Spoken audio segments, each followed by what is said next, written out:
What's going on, everyone? Welcome back to Real Reds Talk, the heart and soul of authentic football, fan culture straight out of Manchester. And you're tuned in to Pros and Cons for the game last night, Man United versus Fulham. How nice is it, by the way, to have football back first and foremost? So happy we can finally watch United back in action in competitive game and to win it and to get a clean sheet and all the rest of the debuts and stuff, which I'm going to dive into. So for anyone who hasn't seen this show before, there will be some of the OGs who recognise this from last season. Pros and Cons is basically where, because we do a match reaction after the game, right?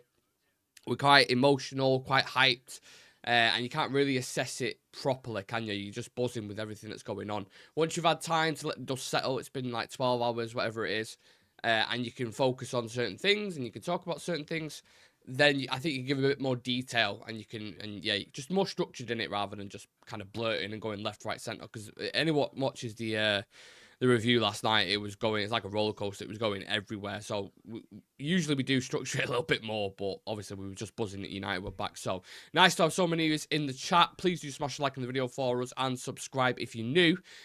What we usually do is we go into the negatives of the game, so anything that's surrounding the game, anything tactical, any individuals that were kind of weren't at the best, we go into that, and then we end it with the positives, which I can already imagine some of you know what the positives are going to be anyway. But let's kick things off with the negatives. There's only probably 3 or 4 I had with last night's game, I'd probably say. So, look, first and foremost, cobwebs need to be dusted, don't they? You can see evidently that, some of the players came back late from pre-season, just weren't up to scratch. Obviously, some of the new transfers not blended in with the squad properly, although some of them stood out. You could tell, like Ahmad's relationship, for example, with Majari was non-existent. Most of our attacks were coming down our left-hand side. So there are some cobwebs to dust. I thought we looked rusty in certain areas, and I think you'll probably see that anyway across the Premier League this weekend. I mean, you've got Liverpool and Ipswich about to kick off in about half an hour's time. You'll probably see similar things there where maybe Mo Salah's not clicking. Maybe the midfield isn't quite right. McAllister doesn't look on it because, of course, he would have been with Argentina in the Copa America as well. So you're going to see it. It's going to take a couple of weeks to get up to speed. Anytime there's an international tournament, in the summer, it always makes it a laggy start. And we were discussing that as a community, weren't we, saying it feels like it's going to be a slow start with Man United. It has that thing to it where it's get the rockets going, but once they're going, you're kind of hoping we can find some form and momentum. But always the important thing is to kick it off with a win and have that confidence. And yeah, I'll touch into that a little bit more later. Now, something that came out before the game was a little bit weird with Jadon Sancho again. So around the start of August, I believe, we had a story come out that they've squashed the beef and Ten Hag and Sancho were fine. He's going to be integrated back into the squad. He's being used as a false 9. Something we've seen actually last season. When we've seen in pre-season, it's like, oh, maybe Sancho will start, maybe this. I'm not saying Sancho by any stretch of imagination deserves to start, by the way. I don't think he does. But being on the bench, I think, yeah, maybe he should. So Ten Hag got asked about this in this post-match presser. Yeah, like McMillan's just said, he was saying like, oh yeah, it's an ear infection. Like, I'm not buying that. I'm sorry. I don't know about you guys. Some people might be having that. I'm not. It's an ear infection, not a chance. I just think he's still not happy with him training. But United kind of have to put on this front, like football politics almost, that everything's smooth and, he's still a good player and he's going to be back in the squad and we're going to... It's not that. It's just basically putting him in the shop window, I think. I don't think he has a future at the club. I mean, since we signed him for £70-odd million, he's not lived anyway. He's not lived anywhere near up to his reputation that he's shown in Dortmund. Not even close to it. You could probably count on your hand how many good performances Sancho's had. And he's been here. He signed in the year when we got Ronaldo and Rafael Varane after all that Super League nonsense. So that was, what season was that? Was that 2021? It's been here 3 years, hasn't it? At least. Probably his 4th year now or something, I'm guessing. Is it his 4th? Yeah, it's his 4th season, isn't it? I think. Because he had a season under Ole. He had a season... It might even be longer. Wow, how long has Jadon Sancho been here for? Was it 2021? I'm sure we signed him. Sorry, let me just double check this. Yeah, 2021 he signed for United. So that is crazy, isn't it? That's absolutely crazy. And don't forget, we chased him for 2 years as well. The transfer went on longer than, almost longer than he's been here for. It's madness. And to chase the player for that long, to finally get him and be like, he's a bit part player, a £70 million winger, and you can't even get 40 million for him at the minute. There was teams interested. I mean, Dortmund wanted to take him back. You had the admin, like, you're not familiar with his game, but then wouldn't want to pay any money for him whatsoever, trying to take him on loan. And then you had Juventus, who were interested, but they don't want to pay too much money because Juventus are always scraping to buy players, but when they sell players, they want the absolute maximum. There's clubs in Europe, I suppose. So, yeah, the Jadon Sancho is definitely a negative, in my opinion. It's a thing that's going to be lingering. If you don't sell him in the market, it's going to be a story week in, week out. You're going to get journalists from the BBC, from Sky Sports, from the Premier League, just like, you've got a £70 million winger there on £300,000 a week. What's going on? And that's just going to become a repetitive story that takes away from the actual football in itself.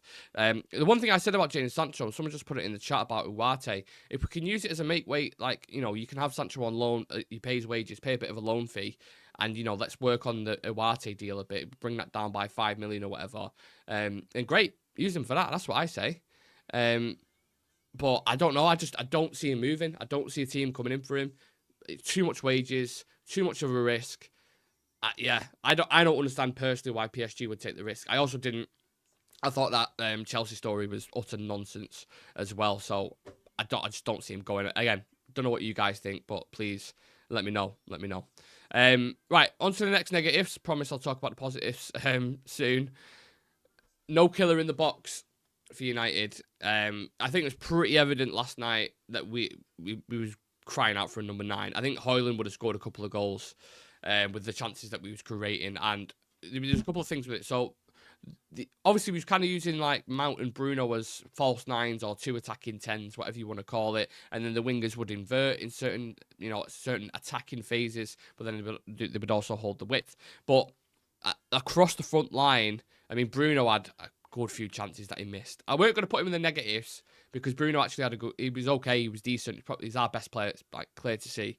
So I weren't going to put him specifically in the negatives, but the chances that he missed, it was like, you need, Ruud van Nistelrooy in his prime, when you're squaring it, when, it was the Community Shield, won it, when we got to the byline, squared it, and Mount weren't in that area. And there was a couple of times yesterday we got into the final third, and you're crying out for a striker. You need that striker, that pure Ole Gunnar Solskjaer, Ruud van Nistelrooy, just instinct killer in the box, and we didn't have it. And I think the scoreline would have been much more flattering had we had a top striker. And I'll get onto Xerxes in a minute. I think he's part of the positives and his debut and stuff. But we need. I think when Højlund's back, we'll be all right. But if he picks up another injury during the season, you're relying on other people then to bring in goals. I think Bruno Fernandes can add to it. I think Garnacho can add to it. There's still a huge question mark over Marcus Rashford. Because again, I don't know, he doesn't seem poor, but he's not at his best. So he's pretty average at the moment. I thought Garnacho deserved to start over him yesterday. But having watched the game, I thought Ahmad was pretty poor. And for anyone who watches Real Red Star knows I'm the biggest Ahmad bus driver there is on the planet. I didn't think he was great. He was all right I'd probably say first 15 minutes. He was okay. And then there was a bit of an injury or a foul that happened. And then he just went really, really quiet after that. Well, people have the games, don't they? They have dips, they have peaks. And I think that wing spot is going to be extremely competitive for the foreseeable, which is nice to see because other areas, you're kind of like, oh, we need depth there, midfield, defensive midfielder. But in the attacking areas, wing-wise, we're all right. We should have enough rotation in there. So they're my 3 main negatives. I don't know if there's any more. I mean, any shouts in the chat, I'll happily dive into. Let's see what people are saying. Nick and Dan, hope you are well. Thank you very much, mate. We'll take 3 to 4 games for ring rust to be shaking out the players. It was a deserving draw, to be honest, but football is cruel. Sancho, ear infection. He's part of the Ugarte deal. I hope so. I really, really hope so. If we manage to do that, that is great business, because that is something we wouldn't have done under the previous regime. Do we fans deserve to be lied after supporting the club practically and virtually, let go emotionally and mentally? Dark Crow saying, bring us more news from SA. I don't know what that means. Rashford runs away from chances. He's watching the ball coming from far side and still stays outside the box. I feel like Rashford's one of those players that has like a flick, like a switch at the back of his neck. That you flick it on and he's like, oh, he's back in form again and he's going to score goals. And at the minute, it's a bit of a faulty switch and he's not cracking on, you know what I mean? Dalot and Rashford down the left just doesn't work. Seem disjointed. We need a proper left back. Look, we had the issue in England when Trippier was at left back and Foden was just isolated and couldn't really do anything. We had it all last season with Wan-Bissaka at left back, and then that left side just becomes null and void. Because when you have as okay as he is at left back, he's been there before. He's dealt with it. When you have a right-footed, naturally they always want to invert. So when they get to the byline, it's not comfortable for him to go onto the left and just drive with it like a Luke Shaw would. They want to cut inside, and what happens then is all you play becomes central and narrow. So I know at times Rashford and Ahmad were really holding the width. And they need to continue to do that because centrally it was so packed. You had Mount in there, you had Bruno in there, you had Mainu, you had Casemiro at times. I know sometimes Casemiro would drop deep, and no, I know there was movement, but I'm just saying it became very packed centrally, and you become stifled then sometimes in the game. You become a little bit predictable. But I think you're going to see that really for at least the next couple of weeks because Shaw's out, Malassia's out. So it's going to be Dalot. It's going to be maybe Masraoui at times. Maybe they'll bring a lone player in. I don't know. But do you really want someone like a Marcus Alonso or someone coming in? I know Reguilon did okay last time. I wouldn't be opposed to him, to be fair, just on like a short loan. But I think you need a natural left-footed footer on there. And Ten Hag is all about balance. And yeah, I do think we need one. That false nine when it works is good. We need a striker up there. Xerxes showed when he came on. Garnacho ball in. Xerxes, boom, put it in the net. Xerxes up there. John saying if we know we're not going to kill teams, let Uarte and tighten up. The old Arsenal mantra, 1-0 to Arsenal. Adopt it.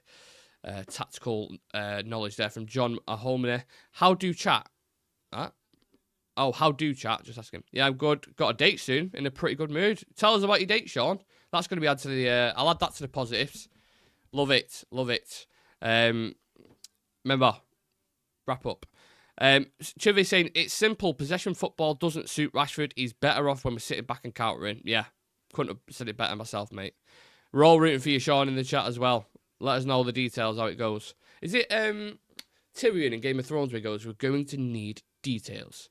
That's what we're going to need when you go on the date. So, on to the positives, whilst we're speaking about positives. Xerxes debut. Xerxes goal. You cannot look past this. Didn't expect him to.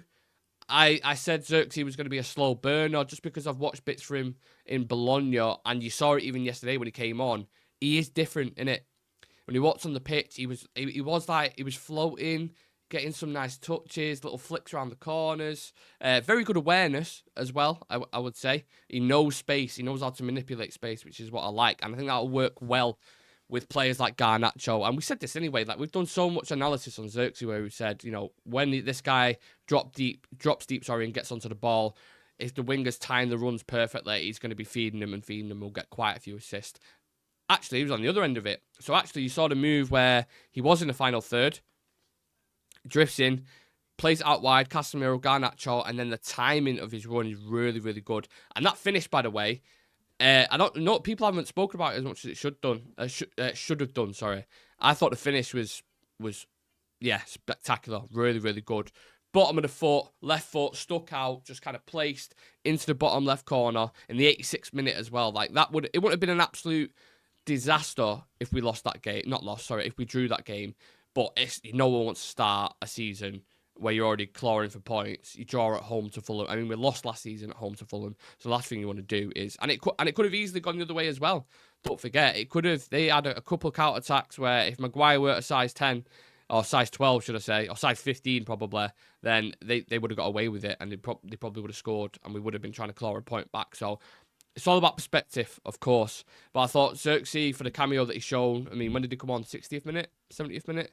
For 20, 30 minutes, I actually thought he was pretty good. And, like I said, offers something different to Rasmus. So the good thing is you have options and rotations in the attacking line where you think, like I said, if we played against a low block, play Xerxes. He can drop, manipulate centre-backs, drag him out for that space, and then we have players like Bruno, Mount, those quick thinkers, and my brain's not working this morning. I was up all night, pretty much, just could not sleep, so my brain's broken. Mount and Bruno, between the lines, I thought, really, really good. Them two work together in this system. But there's going to be tweaks when Højlund comes back. You're going to see some different setups, maybe as a 2 with Højlund and Xerxes. I'd like to see that. But Xerxes in his debut, top. Whilst we're on the discussions of debuts, Mazraoui, by the way, how clean of a player is he, technically? We mentioned it slightly in the review last night.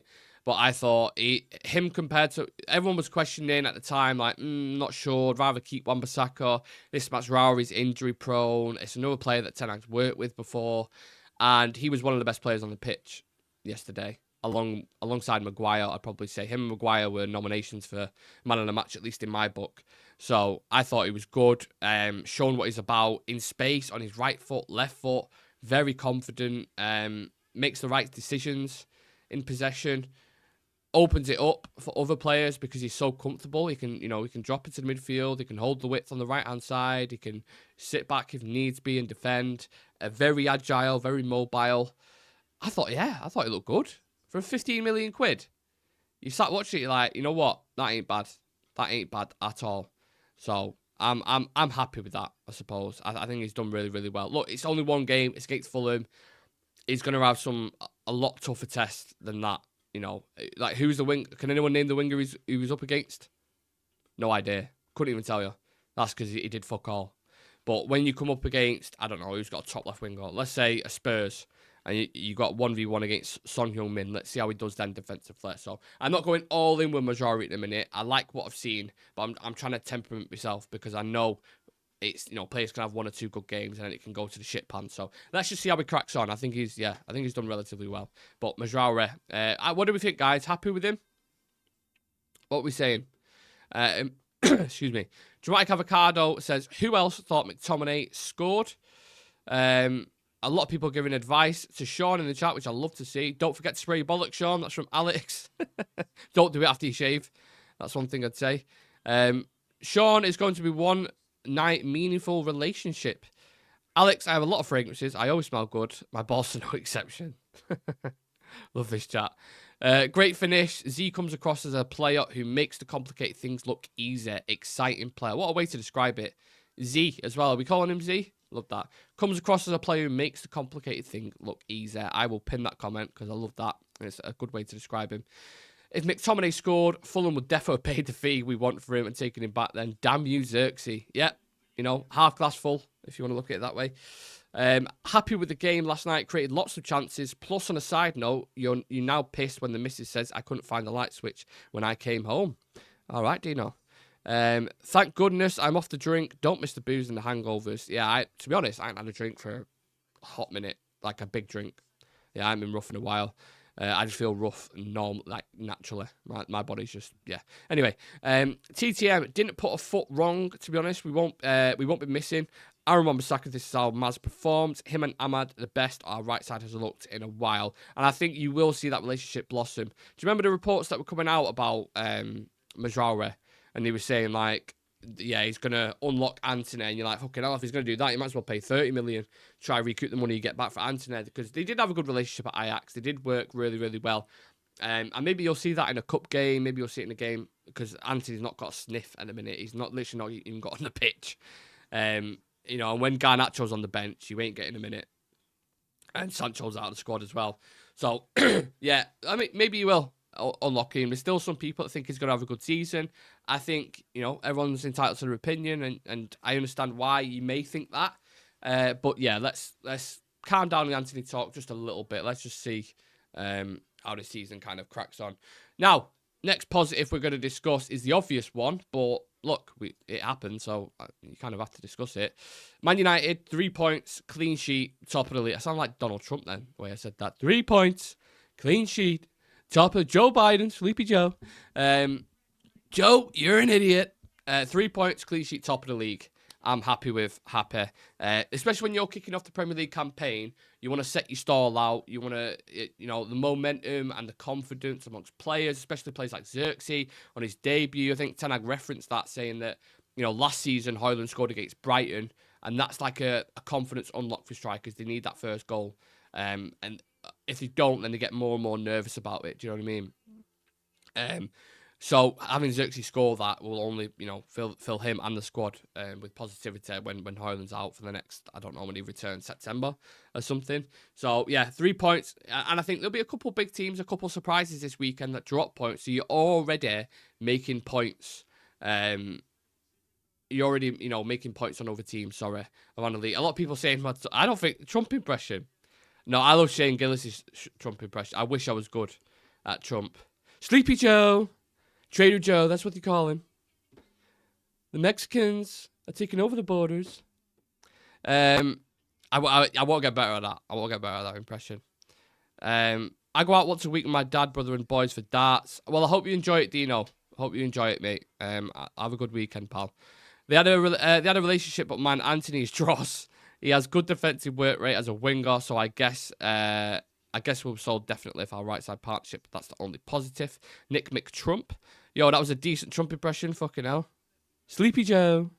Linked with a huge voice acting move this summer. Do you know what? How's my ear? Am I missing something? How's my ear?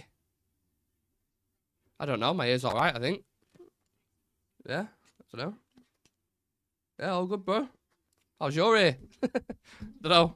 Unless that's a Sancho reference that I've just completely gone over my head. I have no idea. But yeah, linked with a huge voice acting move this summer. That's what, impressions I'm all right at, to be fair. I can do a few impressions and a few accents. So, yeah. How are we feeling about De Ligt? It's too early to judge. Way too early to judge Matthias De Ligt. Came on. I think he came on because of precaution for Maguire. Because he was pulling up at his calf a little bit. Because apart from that, you're looking at it going, why on earth is he bringing De Ligt on? Like, you just don't need to do it at this point. Very, very strange. He came on. I mean, he looked a little bit rusty, which is going to happen. I don't want to judge it based on a 10-minute cameo. I want to see him for a full game.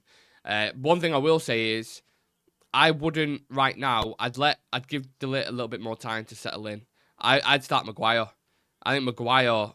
There was quite a few people who moaned about Maguire starting in the pre-match build-up, and I don't blame people for that. I understand why they have that kind of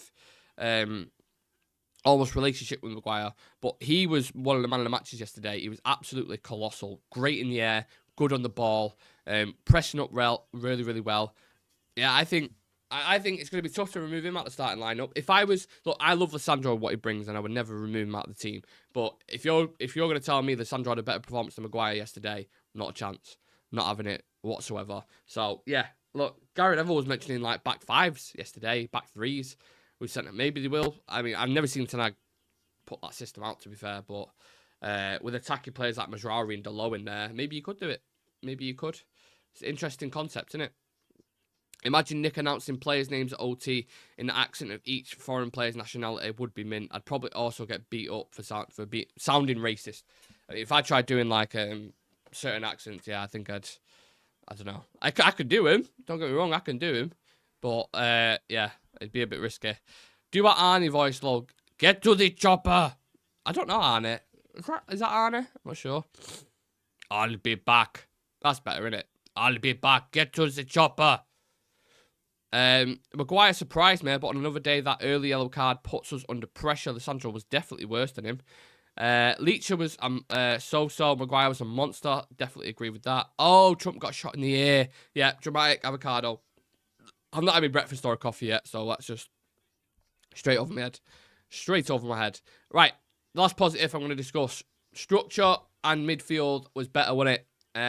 In comparison to last year, the midfield wide open. Don't get me wrong, there's still moments where there was space created and Fulham manipulated that, and they hit us on the counter attack quite a lot. There's still things to work on there. Defensive transitions, still a big concern. And maybe that should have been the negatives. But I think the structure in midfield's better. It's much more compact. Casemiro's got more support in this system. The build-up is better. I thought combinations on the ball were really, really good. You know, like I'm saying, there's a couple of players now who haven't even played for the club before. A couple of players who only come back really, really late, weren't fit. I thought Kobe Mainoo was good, but he weren't fit necessarily. That's why I had to take him off. Lissandro probably ain't fully fit. You know, Bruno, like I said to Sam yesterday, I don't know what he has for his breakfast, but my God, he just goes and goes and goes and goes. He never looks like... to say he was one of the late ones that come back, that guy's just got energy for days. So, yeah, I thought the structure as a whole was better. And that is a positive, because for anyone who watched us last season, we were so fucking all over the place, so open, so easy to play against. And I thought it was different yesterday. The foundations are there to build on. And again, Ten Hag said this post-match. He said, when we've got a structured, consistent back four, you will see us play the way we want to play. You know, high press, linking up, combinations, proactive, fluid. You'll see a lot of that. You've seen patches of it, I think, especially in the attacking phases. You've seen there was a moment, I think, with Rashford, Mount, Casemiro, Bruno on that left-hand side, like really knocking it about with triangles and playing through the lines. And there is some nice patches, but there's still a lot to work on with Man United. And that's one thing I'll take away from it. It's good to get 3 points. It's good to get a clean sheet. Xerxes, great goal on his debut. If you would have said that before the game, every United fan on the planet would have said, yes, yes, yes, I'll absolutely take that. But there are still some concerning things. You look at Fulham, are a mid-table team, and they caught us a couple of times. You start playing the big dogs near the top, that's when you're going to be really tested. And especially players like Mazraoui and others, defensively, you're going to be tested. So, bigger test to come up. I think Brighton away next Saturday is going to be interesting. I think that's going to be... I have no idea what they're going to play. I'm going to take a close look at them this weekend, obviously, because... there'll be an action against Everton, I think. So I'll watch them closely. I want to see how they set up, how they're playing, and then I can give them a proper analysis when we do the preview and stuff. So yeah, enjoyed it. I'm glad United are back. Took the stung out my excitement a little bit because the game weren't the most exciting, but you just win a minute. It is what it is. As long as you get the 3 points, that's all I care about. Rashford, Mount out, Garnacho, Xerxes in. I thought Mount was good yesterday. Thought he was good yesterday, personally. Yeah, I thought it was definitely improvement. That's from Richard. Bruno eats stem cells for breakfast. Yeah, that's getting pinned. Yeah, perfect comment, that. Definitely does. He eats something, man, because that guy, the energy he's got is unrivaled. I've been eyeing him since he came back from the World Cup. Don't get the Mount hate last night. He was carrying the press, and when he went off, we lost control, and it became chaotic. He was playing at 10, but we had to cover space. Casper's leaving. Yeah, he grasps. He's... The best way to describe Mount, what I always say, is an integral cog. Simple as that. It was a good result getting the first 3 points in. Maz was good. Casemiro was really good. Maguire did good. Bruno was class as always. Xerxes class finish. Nick, have you changed the channel settings? I'm not getting notifications even though they're switched on. No. First and foremost, we'd never do that. Obviously, we want you guys to be informed when we're going live. So I don't know what's going on. I'll get Sam to look into it. If it's not, it didn't notify anyone else that we was going live. Just to double check whilst you're in the chat. Oh, Ipswich are kicked off as well, by the way. Liverpool. I hope Liverpool drop points. I'd love that. Just make my weekend even more. If Liverpool drop points, Arsenal drop points against Wolves, and City drop points, which all three of them won't, I'd love that. Sean, you cheeky devil. We'll be doing some Mount-ing tonight. Good lad. Get stuck in. I hope she's the one. Yeah, let us know, guys. If there are any issues with you, like you haven't seen notifications that are dropping or anything like that, please do tell us, because obviously we're unaware of it. And we'll look into it. I'll look into YouTube Studio after this live, and I'll check it out. I'm going to leave it at that because the football has kicked off. I don't want to watch Liverpool versus Ipswich, but I thought I'd do a pros. The first pros and cons of the season. Exciting, right? Yeah. Very quickly before I forget, actually. Victor Lindelof on crutches. Don't know what's going on. I don't know what's up with him, but it looks like a pretty bad injury. So, for anyone who think we was going to sell him, potentially not. Not great news, but it is what it is. Yeah, sorry, guys. I'll leave it at that. Take it easy, everyone. Enjoy your weekend. We'll be back at 7 o'clock, and then we've got 2 Sunday socials tomorrow, which are like jam-packed shows. So, hopefully you come and tune in for that, guys. Leave a like on the video for us. Leave a comment. Subscribe to the channel. I'll see you later on, yeah? Enjoy your weekend.